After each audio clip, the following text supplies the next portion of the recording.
Look at your neighbor and tell them this: what got me here might not take me there. Now listen to me carefully.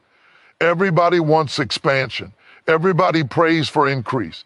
Everybody shouts for overflow. But nobody talks about the separation that growth requires. We ask God for more territory, but we still holding on to old mindsets. We cry out for elevation, but we refuse to let go of familiar limitations. Hear me tonight. Growth is not first about addition. Growth is first about subtraction. Before God stretches you wide, He will narrow you down. Before He multiplies you publicly, He will separate you privately. Some of you are frustrated not because you're failing. You're frustrated because you're outgrowing what you refuse to release. And I came with a message that may shake you, but it will also set you free. If you want expansion, you must first survive separation, because growth demands separation before expansion. Let me slow this down and talk to you face to face, heart to heart. Some of you are exhausted, not because life is attacking you, but because you are dragging what you should have dropped. You are tired in places you should be strong. You are frustrated in areas where you should be flourishing. And the reason is simple. Even if it's uncomfortable to hear, you are trying to grow while carrying something you have already outgrown. Hear me clearly. Growth is not always about reaching forward. Sometimes growth is about letting go backward. You can't step into tomorrow while clutching yesterday with both hands. You can't run into destiny while dragging history behind you like a weight tied to your ankles. There comes a point in every life, every calling, every assignment where what once fit you perfectly now becomes restrictive. And the tragedy is not that it no longer fits. The tragedy is that we keep forcing it to.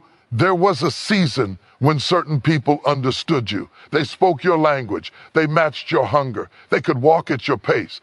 But seasons shift. Capacity changes. Vision sharpens. And suddenly what once felt like partnership now feels like pressure. What once energized you now drains you. What once inspired you now irritates you. That is not arrogance. That is not betrayal. That is growth talking. But instead of listening to growth, many of us choose guilt. We tell ourselves, I owe them. We say, they were there when I had nothing. We convince ourselves that loyalty means staying even when the environment can no longer sustain who we are becoming. And so we stay too long. We explain too much. We shrink ourselves to keep others comfortable. And while we're busy protecting relationships, habits, mindsets, and environments that no longer fit, our future is quietly waiting on the other side of a decision we refuse to make. Let me say this plainly. What got you through one season may block you in the next. Survival tools are not destiny tools. The mindset that helped you endure pain may sabotage your ability to enjoy peace. The hustle that saved you when resources were low may become the very thing burning you out when abundance arrives. You can't keep using old strategies in new dimensions and expect fresh results. And the danger of dragging what you've outgrown is that it doesn't just slow you down, it reshapes you. You start editing your dreams. You lower your expectations. You mute your voice. You stop dreaming out loud, not because the dream died, but because carrying dead weight makes dreaming feel irresponsible. You begin to confuse maturity with misery. You call it wisdom when it's really fear of letting go. Some of you know exactly what I'm talking about. Every time you try to step forward, something pulls you back. Every time momentum builds, resistance shows up, not from the outside, but from what you're still attached to. Old mindsets whisper, who do you think you are? Old relationships demand access to versions of you that no longer exist. Old environments punish you for growing beyond their boundaries. And instead of releasing them, you negotiate with them. But growth doesn't negotiate. Growth demands a decision. There comes a moment when staying costs more than leaving, when familiarity becomes more dangerous than uncertainty, when the pain of holding on outweighs the fear of letting go. And that moment is holy, even though it hurts, because separation is not punishment, it is protection. It is life saying, if you keep carrying this, you will never discover how strong you really are. You were not designed to live overloaded. You were not created to be a storage unit for expired seasons. You were built for movement movement, for momentum, for expansion. And expansion requires space. Space in your mind, space in your schedule, space in your relationships, space in your spirit. But there can be no space if your hands are already full of what no longer belongs in your future. And let me help somebody tonight. Letting go does not erase the value of what once was. It simply acknowledges that its assignment is complete. Gratitude and release can exist in the same moment. You can honor the past without living in it. You can appreciate what helped you survive without letting it define how you thrive. So hear this as a call, not a condemnation. If something feels heavy, if it constantly pulls you backward, if it requires you to become smaller in order to stay connected, that is not your next level. Growth will never require you to betray yourself to belong. If you want to grow, you must be brave enough to drop what you've outgrown. Not angrily, not bitterly, but intentionally. Because the moment you release what no longer fits is the moment you discover how fast, how far, and how free you were always meant to move. And this is the truth. You're not stuck. You're just holding on too long. Let me speak to the part of you that still feels the sting when doors close and people walk away. Because if we're honest, separation hurts. It doesn't matter how strong you are, how mature you are, or how spiritual you are. When something ends, it leaves an ache. And too many of us have interpreted that ache as rejection, when in reality it was preparation in disguise. You assumed you were being pushed out, but you were actually being positioned. You thought you were being overlooked, but you were being set apart. You felt dismissed, but heaven was rearranging your environment so you could survive what was coming next. Not everything that leaves is an enemy. Some things leave because they've completed their assignment in your life. Rejection attacks your identity. Preparation strengthens your capacity. And the difference between the two is perspective. Rejection says you're not enough. Preparation says what's coming requires more. The pain feels the same, but the purpose is completely different. And if you mislabel preparation as rejection, you will resist the very process designed to elevate you. Some of you have been asking, why did they stop calling me? Why did I lose access? Why did the invitation dry up? And instead of asking what was wrong with you, you need to ask what is being built inside of you. Because preparation often happens in silence. It happens when applause fades. It happens when validation disappears. It happens when the crowd no longer confirms your worth. And that's intentional. Because if your confidence is fueled by external affirmation, expansion will crush you. Growth requires an inner stability that doesn't collapse when recognition is removed. So God allows separation, not to wound you, but to wean you off, needing approval from people who cannot go where you are headed.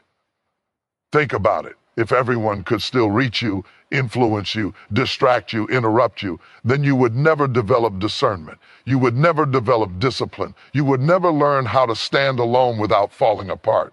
Separation teaches you how to hear your own voice again. It strips away the noise until purpose becomes unmistakable. And here's the part many don't want to accept. Some people can love you deeply and still be unqualified to walk with you into your future. That doesn't make them evil. It makes them human. Capacity matters, vision matters, timing matters. And when those things are misaligned, separation is mercy, not malice. You weren't rejected because you lacked value. You were separated because your value increased. And increase always requires new boundaries. You can't put new wine into old containers and expect it not to spill. Growth without separation leads to leakage, energy leaks, focus leaks, emotional leaks. Preparation seals you so you can carry what's coming without breaking. There are seasons when God removes your support system so he can become your source. Not because people are bad, but because people are limited. If you never learn how to lean on something eternal, you will be devastated every time something temporary fails you. Separation teaches you where your strength really comes from. And let me tell you something else. Preparation feels lonely because it forces you to confront yourself. No distractions, no masks, no performance, just you, your fears, your insecurities, your calling, and your responsibility. And that is uncomfortable. But discomfort is not destruction. It is transformation at work. The truth is, rejection pushes you away from places you were never meant to stay. Preparation pulls you toward places you are not yet ready to occupy. That in-between space, the waiting, the silence, the isolation, that is the training ground. That is where character is formed. That is where endurance is built. That is where you learn to carry weight without collapsing under pressure. Some of you would not survive the next level if the separation hadn't happened. The pressure would have exposed fractures you didn't know were there. The visibility would have magnified insecurities you hadn't healed. The responsibility would have overwhelmed systems you hadn't strengthened. So instead of promoting you too soon, life slowed you down. Instead of expanding you prematurely, it pulled things away so you could grow internally. And I know it hurts to watch others move ahead while you feel stuck in preparation. But hear me. Preparation is not delay. It is alignment. Nothing is wasted. Nothing is accidental. Every closed door, every ended relationship, every quiet season is shaping you for sustainability, not just success. So stop calling it rejection. Stop wearing the wound like a label. Stop shrinking because something ended. You weren't pushed out. You were pulled aside. You weren't dismissed. You were designated. You weren't overlooked. You being outfitted for something that requires depth, strength, and maturity. And one day, you'll look back at what broke your heart and realize it saved your future. Let me talk to you about something most people don't want to hear until life forces them to face it. Not everyone who is close to you is capable of handling what is on your life. Not everyone who cheers for you in private can survive your elevation in public. And that doesn't make them wicked. It makes them limited. But limitation around a promise is dangerous, and that is why God separates to protect what He has placed inside of you. There are some things on your life that are fragile in their early stages. Vision is fragile before it becomes visible. Calling is fragile before it becomes confirmed. Purpose is fragile before it becomes proven. And if you expose something fragile to the wrong environment, it won't just be misunderstood, it will be damaged. So before God allows your promise to stand in the open, He covers it. Before He allows it to be celebrated, He shelters it. Protection often looks like separation. Some of you are wondering why God didn't let certain people come with you. You thought they would celebrate the blessing, but they would have competed with it. You thought they would cover you, but they would have exposed you. You thought they would support the vision, but they would have contaminated it with doubt, jealousy, or fear. And because God cares more about the promise than your comfort, He removed access. The truth is, not everyone can rejoice when you are chosen. Some people love you, but they love the version of you that doesn't threaten their sense of identity. They are comfortable when you are equal, but uneasy when you are elevated. They clap for your progress as long as it doesn't highlight their stagnation. And when the promise on your life begins to separate you, it reveals hearts, sometimes even your own. God knows who can handle your growth and who cannot. He knows who will speak life into the promise and who will speak death over it, even unintentionally. Because not all harm is malicious. Some harm comes from people who mean well, but think small. They caution you when you need courage. They advise you to settle when you are called to stretch. They label wisdom what is really fear, and if you listen long enough, their limitations will become your ceiling. That is why God protects the promise by restricting access. He limits who can speak into you. He narrows your circle. He creates distance not to isolate you, but to insulate what He is developing. Just like a seed must be buried before it can grow, the promise must be hidden before it can mature. Exposure too early can kill potential, and this is where many people get offended. They think separation means abandonment. They think God is punishing them by removing people, platforms, or opportunities. But protection often feels like loss before it feels like safety. You don't realize how toxic an environment was until you can breathe again. You don't realize how much noise surrounded you until silence sharpened your hearing. Some of you were surrounded by voices that had no business shaping your future, opinions without insight, access without accountability, familiarity without honor. And while you were trying to keep the peace, your promise was quietly under attack. Not by demons, by dysfunction, not by enemies, by proximity. Let me be clear, the enemy doesn't always attack you directly. Sometimes he attaches himself to your environment. He shows up as distraction. He shows up as compromise. He shows up as emotional dependency. And if God didn't step in and separate you, you would bleed out slowly, calling it loyalty. So God stepped in.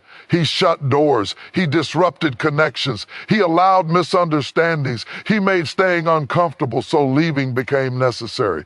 Not because he wanted to hurt you, but because he refused to let what he placed in you die at the hands of people who couldn't see it, carry it, or steward it. And here's the humbling part. Sometimes you are the one God is protecting the promise from. Your impatience, your need for validation, your desire to be understood. If God showed everything he was planning right now, you might sabotage it by oversharing with people who don't have the maturity to guard it. So he keeps it close. He keeps it quiet. He keeps it between you and him until you're ready. Protection is not glamorous. It doesn't come with applause. It often comes with loneliness, misunderstanding, and seasons where you feel hidden. But hidden doesn't mean forgotten. Hidden means preserved. Hidden means incubated. Hidden means safe. You will thank God later for every person who couldn't and go with you, every door that closed, every circle that shrank. Because when the promise finally manifests, it will stand strong, unpolluted, and uncompromised. And you'll realize that separation wasn't the cost of the promise. It was the covering. God didn't separate you to wound you. He separated you to protect what he put inside you.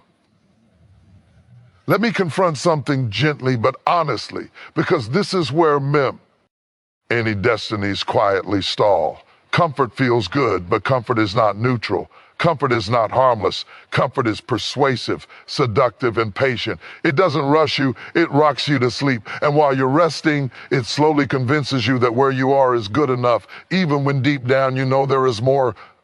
Comfort is the enemy of expansion because expansion requires pressure. Nothing grows without resistance. Muscles don't strengthen without strain. Vision doesn't mature without challenge. Capacity doesn't increase without discomfort. And yet we spend so much of our lives trying to eliminate discomfort, not realizing that in doing so, we are negotiating away our future. Comfort whispers, why push yourself? Comfort says, you've done enough. Comfort tells you at least you're safe. But safety is not the same as fulfillment. You can be safe and still be stuck. You can be secure and still be shrinking. You can be comfortable and still be disobedient to the deeper call on your life. The danger of comfort is that it doesn't feel like rebellion. It feels like wisdom. It feels like rest. It feels like balance. But sometimes what we call balance is really fear in a respectable outfit. Fear of failing, fear of being exposed, fear of starting over, fear of stretching beyond what we can control. So we settle, not because the dream died, but because comfort made the dream feel inconvenient. Some of you remember when your hunger was loud, when your prayers were bold, when your faith scared you a little. You took risks, you believed big, you expected more. But somewhere along the way, you found a rhythm that worked. You found a level you could manage. You learned how to survive without struggling. And without realizing it, you traded passion for predictability. Comfort doesn't ask you to quit. It just asks you to delay. It says later. It says next year. It says when things calm down. And because it doesn't sound like disobedience, we agree. But expansion doesn't wait on convenience. Growth doesn't respond to perfect timing. Calling doesn't pause because you've built a life that feels manageable. Expansion demands that you disrupt what you've mastered. It asks you to leave what you know how to do well and step into something you might fail at first. And that's terrifying because comfort is about control and expansion requires surrender. Comfort lets you stay impressive. Expansion allows you to be inexperienced again. And here's the truth many don't want to admit. Comfort makes you protective of what you have instead of expecting for what's possible. You stop asking dangerous questions. You stop dreaming out loud. You stop stretching your capacity because stretching threatens stability. But stability was never the goal. Growth was. You cannot expand in the same environment that made you comfortable. If an atmosphere never challenges you, it will never change you. If a routine never stretches you, it will never strengthen you. And if a mindset never confronts you, it will never carry you into your next level. Comfort convinces you that you've arrived when you've only adjusted. It rewards consistency but punishes courage.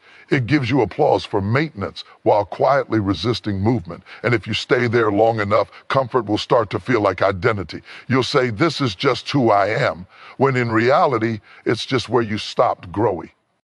Some of you are not afraid of failure.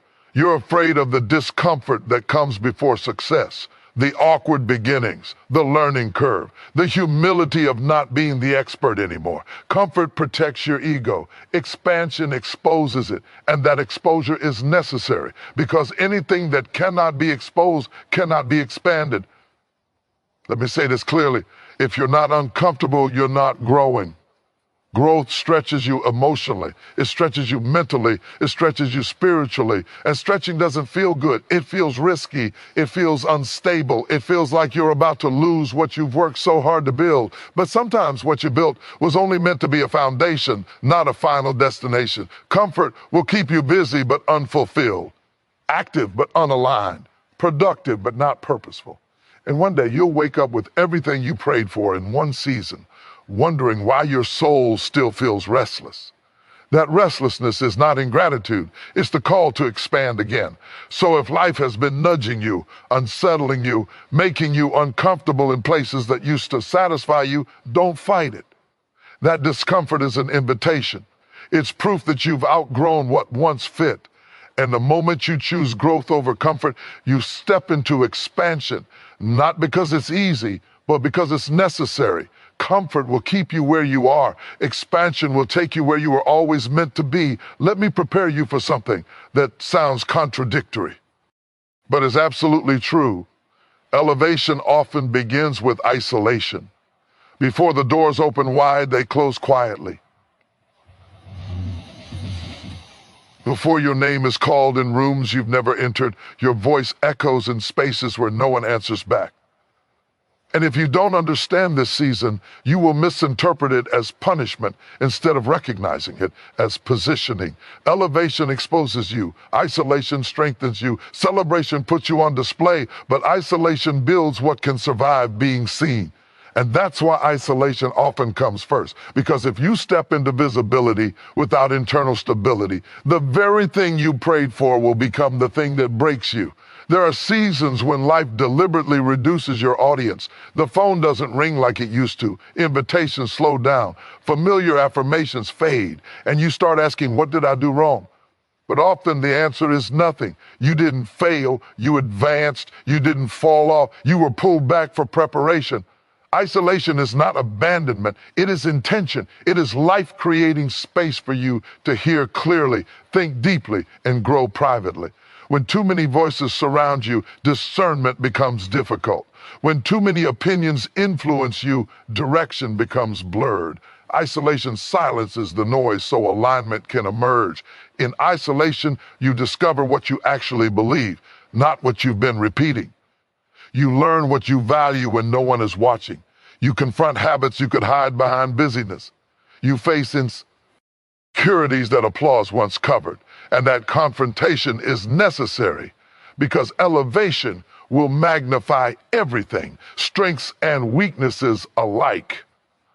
Some of you were too accessible before, too available, too reachable, and accessibility without boundaries leads to depletion. Isolation teaches you discernment. It teaches you when to say no without guilt. It teaches you that not every call deserves an answer, and not every request deserves your energy. Before elevation trusts you with influence, isolation teaches you how to manage it. And let me say this, isolation reveals who you are without your title, without your role, without your platform, without external validation. It strips you down to essence. And that can be uncomfortable. Because many of us don't actually know who we are apart from what we do or who we serve. But elevation demands identity before activity. In isolation, you stop performing and start becoming. You stop chasing approval and start cultivating purpose. You stop reacting and start responding. And those shifts may be invisible to others, but they are critical for sustainability, because what you don't develop in private will eventually sabotage you in public. The reason isolation feels lonely is because it removes counterfeit connections. Relationships built on convenience, access, or mutual benefit begin to fade, and what remains is either depth or silence. But silence is not empty, it's formative. Silence forces reflection. It sharpens intuition. It builds internal dialogue that doesn't collapse under pressure. Many people want celebration without isolation. They want the spotlight without the shadow work. They want the crown without the cave. But caves produce kings. Hidden seasons forge leadership, and what is celebrated publicly is always built privately. In isolation, you learn patience. You learn how to wait without quitting. You learn how to trust the process without immediate evidence. And that endurance is essential, because elevation brings delays, criticism, and pressure. If you haven't learned how to stand alone, you will fold when the crowd turns. Isolation also teaches you how to commune with your purpose. When distractions fall away, your calling gets louder. You begin to recognize patterns, hear direction, and gain clarity you couldn't access before. That clarity becomes confidence, not arrogance, but grounded assurance, the kind that doesn't need applause to function. And yes, isolation hurts. It challenges your sense of belonging. It tests your faith. It forces you to sit with unanswered questions. But those questions stretch you. They deepen you. They prepare you for responsibility. Because elevation is not just about position, it's about weight. And weight requires strength. One day celebration will come. Doors will open. People will notice. Voices will affirm what isolation refined. And when that moment arrives, you won't be intoxicated by attention or crushed by pressure, because you've already learned how to stand alone without falling apart. So don't despise isolation. Don't rush it. Don't resist it. It is not the absence of favor. It is the evidence of preparation. Elevation is coming. But first, isolation must finish its work. Let me tell you something that will challenge the way you've been trying to grow. Every new level requires a new language. And I'm not just talking about the words that come out of your mouth. I'm talking about the way you think, the way you interpret life, the way you frame problems, and the way you speak about yourself when no one else is listening. Language is not decoration. Language is architecture. You build your future with the words you allow to dominate your inner and outer conversations. And if you try to step into a new level while speaking an old language, you will mismanage the opportunity the moment it arrives. Some of you have been praying for growth, but you're still speaking from survival. You're still narrating life through pain, lack, and fear. And while those words may be honest reflections of where you've been, they are not accurate declarations of where you're going. You cannot speak like a wounded person and expect to function like a healed one. You cannot talk like a victim and operate like a leader. Every level has its own vocabulary. The language of struggle is different from the language of stewardship. The language of scarcity is different from the language of responsibility. The language of hustle is different from the language of strategy. And if your language doesn't evolve, your mindset won't either. Old language sounds like this: I'm just trying to make it. New language sounds like I'm building something sustainable. Old language says I can't afford to fail. New language says failure is feedback. Old language says I don't want to mess this up. New language says I'm learning how to manage what I've been given. The shift may sound subtle, but it is seismic, because language reveals identity, and identity determines behavior. You can tell when someone is on the edge of growth by the way they speak about pressure. Old language complains about weight. New language understands capacity. Old language resents responsibility. New language recognizes trust. If you don't change how you speak about pressure, you'll either reject it or collapse under it. And let me make this clear. Changing your language is not pretending. It's not denial, it's alignment. You're not ignoring reality. You're redefining it through vision instead of fear. Mature language doesn't deny obstacles. It names them accurately without surrendering to them. Some of you are fluent in limitation. You've mastered the dialect of disappointment. You can describe what went wrong in great detail, but you struggle to articulate where you're headed. And that's not because you lack intelligence, it's because no one taught you the language of expansion. Growth requires that you stop rehearsing what hurt you and start articulating what's possible, not because the pain didn't matter, but because it no longer gets to lead the conversation. At some point, healing requires a new narrative. And here's where it gets uncomfortable. Your environment responds to your language. People trust you based on how you speak. Opportunities open when your words demonstrate clarity and responsibility. Influence increases when your language reflects vision instead of volatility. You don't get promoted into spaces where your words reveal fear, confusion, or small thinking. New language sounds like ownership. It sounds like accountability. It sounds like intention. You stop saying, they won't let me, and you start saying, I need to prepare. You stop saying, I hope it works, and you start saying, I'm committed to the process. That shift alone separates dreamers from builders. But changing language requires separation. You cannot develop a new vocabulary while constantly surrounded by people who speak the old one. If everyone around you speaks fear, caution, and limitation, your growth will always feel arrogant or unrealistic. So life pulls you away, not to isolate you forever, but to retrain your voice. Because once your language changes, your discernment changes. You stop entertaining conversations that don't align with where you're going. You stop explaining yourself to people who cannot hear you. You stop shrinking your words to fit small rooms. And this doesn't just apply to how you speak publicly. It applies to how you speak privately. The conversations you have with yourself at night matter. The labels you use internally matter. If your inner language is harsh, fearful, or dismissive, you will sabotage yourself before anyone else ever gets the chance.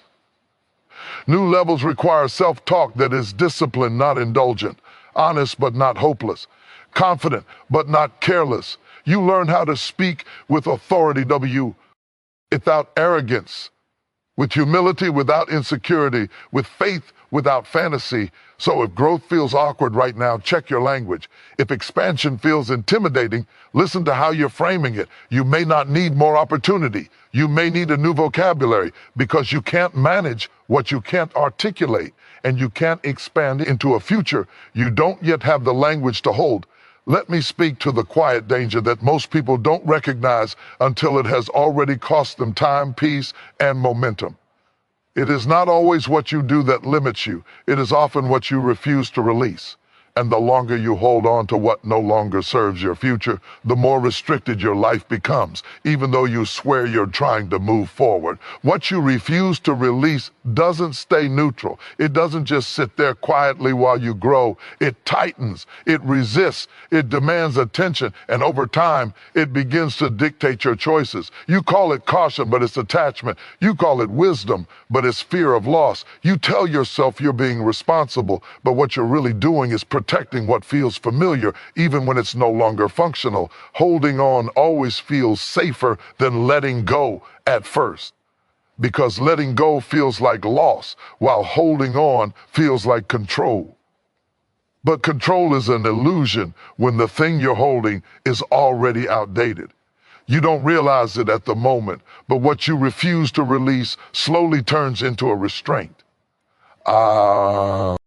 T limits how far you can go, how fast you can move, and how boldly you can believe. Some of you are carrying relationships that no longer nourish you. They drain you, confuse you, and require you to keep explaining your growth. Instead of feeling supported, you feel guilty for evolving. And every time you choose to stay silent to keep the peace, you train yourself to shrink. That shrinking doesn't stay in one area, it spreads. Others are holding on to old identities, labels you had to wear to survive, roles you played because they were expected, versions of yourself that kept you safe in smaller spaces. But those identities can't carry the weight of who you're becoming, so you feel tension, not because you're failing, but because you're evolving while still trying to perform a role you've outgrown. There are also habits you refuse to release, patterns of thinking, ways of coping, cycles of overworking, overgiving, or overexplaining. They once protected you, but now they exhaust you, and instead of asking whether they still fit, you justify them because they're familiar. Familiarity is comforting, even when it's destructive. The danger is that delayed release turns into self-sabotage. You start missing opportunities because you're overextended. You start making small choices that contradict your big goals. You start settling for less because reaching for more would require you to let go of something you're not ready to surrender. And without realizing it, you become the very obstacle you've been praying to overcome. Restriction doesn't always show up as failure. Sometimes it shows up as stagnation. You're not moving backward, but you're not moving forward either. You're busy, but not progressing, active, but not advancing. That's often the sign that you're trying to build your future while clinging to your past. Let me tell you something hard but freeing. Growth will always cost you something. There is no expansion without exchange. You must give up one thing to make room for another. And if you refuse to choose what to release, life will eventually choose for you, and it will hurt more than it would have earlier. What you refuse to release also shapes your perspective. It keeps you interpreting new situations through old wounds. You react instead of respond. You assume outcomes based on past disappointments. You bring baggage into spaces that require clarity.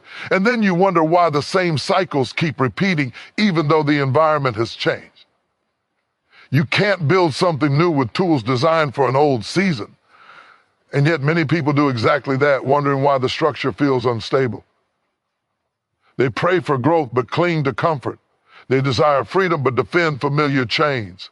They want change without disruption. But transformation demands disruption. Releasing doesn't mean forgetting. It doesn't mean pretending it didn't matter. It means acknowledging that its purpose has been fulfilled. It means honoring what was without, allowing it to control what will be. Release is not betrayal, it is alignment.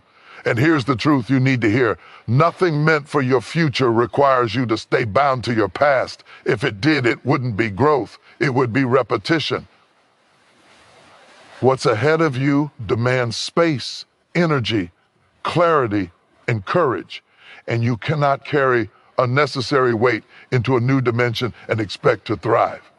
When you finally release what you've been holding too tightly, you will feel lighter, not weaker. You will move faster, not slower. You will think clearer, not confused. Because what you let go of was never meant to go with you. It was meant to get you to the point where letting go became possible. So don't be afraid of release. Be afraid of restriction. Because what you refuse to release will eventually restrict you. But what you release in obedience will make room for the life you've been asking for. Let me speak to the feeling you don't talk about out loud, the one that creeps in late at night or shows up in quiet moments when you realize your circle looks smaller than it used to. Loneliness. Not the kind that comes from being unloved, but the kind that comes from transitioning. And if you don't understand it, you will try to escape it instead of allowing it to teach you. Loneliness is not always a sign that something is wrong. Sometimes it is the evidence that something is changing. When you're in transition, old connections loosen before new ones form. Familiar voices fade before realigned voices arrive. And that in-between space can feel unsettling, even painful, because it exposes how much of your identity was tied to who walked with you before. But hear this clearly. Loneliness in transition is not punishment. It is proof that you no longer fit where you used to belong. If you were still fully aligned with your old season, you would still feel at home there. The discomfort you feel is not rejection, it is dissonance. It's the internal signal that you're evolving faster than your environment. In transition, conversations change. What once excited you now feels shallow. What once bonded you now feels forced. And you start noticing that you're listening more than speaking, not because you have nothing to say, but because you no longer want to explain what others aren't ready to understand. That restraint can feel like isolation, but it's actually discernment being born.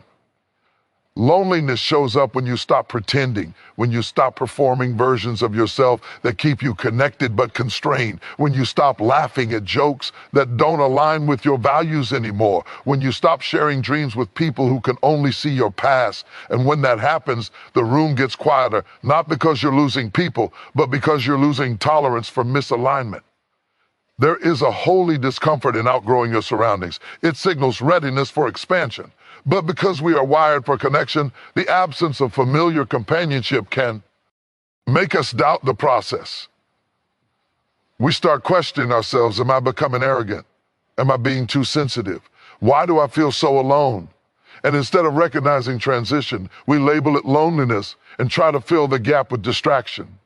But loneliness in transition cannot be cured by noise.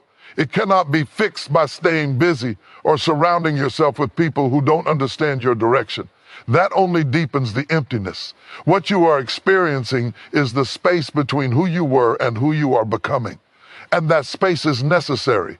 In that space, you learn how to sit with yourself without collapsing. You learn how to validate your own growth without needing constant agreement. You learn how to trust your inner compass when there are no external confirmations. And that self-trust is essential because the next level will require decisions that not everyone will applaud. Transition, loneliness teaches you how to be emotionally self-sufficient without becoming emotionally closed. It teaches you how to enjoy solitude without rejecting community. It refines your ability to choose connection intentionally instead of automatically. And that discernment will save you from attaching yourself to the wrong people out of fear of being alone. Some of you rushed into relationships, partnerships, or environments not because they were aligned, but because you were lonely. And in doing so, you delayed your growth. Transition teaches you patience. It slows you down long enough to ask, does this fit who I'm becoming? Instead of, will this keep me company? Loneliness also strips away distractions that mask unresolved issues. When you're alone, you can no longer blame others for your unrest.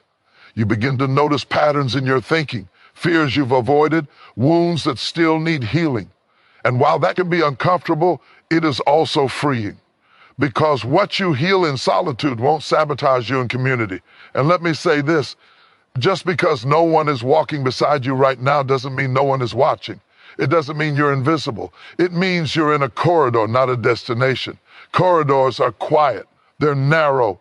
They're transitional by nature. You don't decorate corridors. You pass through them. This season will not last forever. Aligned relationships will come. Conversations will deepen again. Laughter will return. But when they do, they will meet a version of you that is more grounded, more self-aware, and more selective. You won't need to chase belonging. You will recognize it. So don't rush to escape the loneliness. Let it do its work. Let it teach you who you are without constant reinforcement. Let it sharpen your discernment. Let it prepare you for relationships that can walk with you, not hold you back. If you feel lonely right now, it doesn't mean you're lost. It means you're in transition. And transition, though uncomfortable, is the doorway to alignment. Let me speak to the moment when things start breaking, cracking, and shaking right when you thought expansion was finally coming. This is the stage where many people panic because they mistake exposure for failure. But exposure is not your enemy. Exposure is evidence that growth is real and expansion is near. Before anything can grow wider, it must be strong enough to carry weight. Expansion is not just about size, it's about sustainability. And sustainability demands that weak foundations be revealed before they collapse under pressure. So when growth begins, it doesn't politely ask what's solid and what's not. It exposes everything. You can build something small on a weak foundation and survive for a while. But the moment you try to expand, every flaw becomes visible. Cracks that were hidden under success begin to show. Patterns you managed before start breaking down. Systems that worked at one level fail at the next. And this is not punishment, it's mercy. Exposure feels embarrassing because it interrupts the illusion of control. You thought you had it together. You thought you had outgrown certain struggles. But expansion doesn't care about image, it cares about integrity. It will pull up whatever hasn't been reinforced, healed, or aligned. Some of you are frustrated because what used to work doesn't work anymore. Your old routines feel ineffective. Your coping mechanisms fall short. Your strategies fail. And you're wondering why life suddenly feels harder when you're trying to do better. It's because growth has increased, said the load, and the foundation is responding honestly. Weak foundations aren't always obvious. Sometimes they look like unaddressed trauma. Sometimes they show up as poor boundaries. Sometimes they appear as people-pleasing, avoidance, or perfectionism. They don't always scream dysfunction. They often whisper familiarity, and because they've been manageable, you assume they were stable. But expansion tests everything. When pressure increases, whatever isn't reinforced begins to wobble. Relationships strain, emotions surface, old wounds reopen. Not because you're regressing, but because growth is demanding wholeness, not just progress. You can't build higher while ignoring what's unstable underneath. This is where many people retreat. They shrink back to avoid the discomfort of repair. They say, "This is too much," and return to a level where the cracks aren't visible. But shrinking doesn't fix foundations, it just hides them again. And hidden weaknesses always resurface later, usually with greater consequences. Expansion forces you to slow down long enough to fix what you've been avoiding. It brings unresolved issues to the surface so they can be healed properly. It exposes unhealthy patterns so they can be corrected before they become destructive. It reveals emotional fragility so strength can be built intentionally. And yes, this process humbles you. It requires you to admit you don't have it all together. It asks you to unlearn habits that once helped you survive. They now sabotage your growth. It demands vulnerability, honesty, and accountability. And that can feel like loss of pride, loss of certainty, loss of control. But what you gain is stability. A reinforced foundation can carry more weight without cracking. A healed emotional base can handle pressure without imploding. A disciplined internal structure can support visibility without collapse. And that is what expansion requires. Not perfection, but reinforcement. Some of you are being exposed in areas you thought were settled, and you're tempted to feel ashamed. But shame is not the correct response. Attention is. Exposure is an invitation to rebuild, not a verdict of failure. It's life saying, if you want more, we need to fix this first. You don't strengthen foundations by ignoring them. You strengthen them by addressing them deliberately, by setting boundaries where you avoided confrontation, by seeking healing where you minimized pain, by developing systems where you relied on adrenaline, by building consistency where you leaned on talent. Expansion demands maturity, and maturity is not about appearing strong. It's about becoming stable. So if things feel like they're unraveling right now, don't assume you're losing ground. You may be reinforcing it. If weaknesses are surfacing, don't panic. Pay attention. What is being revealed is what needs to be repaired so that what is coming won't destroy you. Because when the foundation is strong, expansion is no longer dangerous. It's natural. And what once threatened to collapse you becomes the very thing that proves you're ready to grow. Let me take you to the other side of the process, because if all you ever see is the cutting, you will start to believe that loss is the final word, but it isn't. Separation is not the conclusion, it is the corridor. And on the other side of endurance, there is expansion that cannot be explained by effort alone. When you survive the cutting, something changes inside of you. You stop chasing growth and start carrying capacity. You stop forcing doors and begin attracting opportunities. You realize that what was removed was never meant to multiply with you. It was meant to be pruned so your life could breathe again. Pruning always feels like loss before it feels like increase. When things are cut away, it looks like reduction. It looks like less people, less noise, less activity, less affirmation. But what pruning is really doing is redirecting energy. It's taking what was being spread thin and focusing it where fruit can actually grow. Supernatural expansion doesn't come from trying harder. It comes from being prepared deeper. After separation, you're no longer divided. Your energy isn't leaking. Your focus isn't fractured. Your decisions aren't pulled in 10 directions. You move with clarity because you're no longer carrying what distracted you. This kind of expansion feels different. It doesn't rush. It doesn't beg. It doesn't strive. It unfolds. Doors open without you forcing them. Connections align without you chasing them. Opportunities appear that match who you've become, not who you were pretending to be. And you realize that the season of cutting was not God taking from you. It was God making room. When expansion comes after pruning, it is sustainable. You don't burn out trying to maintain it. You don't panic when pressure increases. You don't collapse under responsibility, because pruning didn't just remove things, it strengthened you. It increased your tolerance. It refined your discernment. It matured your judgment. You can tell when expansion is supernatural because it brings peace, not chaos. It stretches you without shattering you. It demands more, but it doesn't drain you. You are busy, but not broken. You are visible, but not exposed. You are growing, but not losing yourself. And here's the quiet miracle. The things you once thought you needed, you no longer miss. The approval, the constant companionship, the old environments, they no longer call to you. Not because you're hardened, but because you're healed. Pruning changed your appetite. Supernatural expansion also restores confidence, not the loud kind, but the settled kind. You trust yourself now. You trust your decisions. You trust your timing. You're no longer desperate for validation because separation taught you how to stand without applause. And that inner stability makes outer growth possible. Some of you thought the separation was delaying your life. In reality, it was aligning it. It was making sure that when expansion arrived, it wouldn't destroy you, because premature growth is dangerous growth. But growth that comes after pruning is rooted, grounded, and resilient. And yes, expansion brings new challenges. New levels always do. But now you face them differently. You don't panic when things stretch you. You don't cling when things change. You've already survived loss and lived to tell the story. You've already learned that letting go didn't kill you, it freed you. There is a confidence that only comes from surviving the cutting, a strength that can't be taught, only forged. And when expansion finally unfolds, you carry it with humility, gratitude, and wisdom, because you remember what it costs.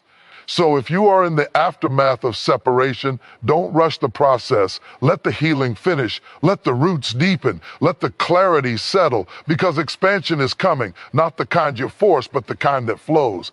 And when it does, you'll know the truth. The pruning was never about loss. It was about making room for more than you ever imagined.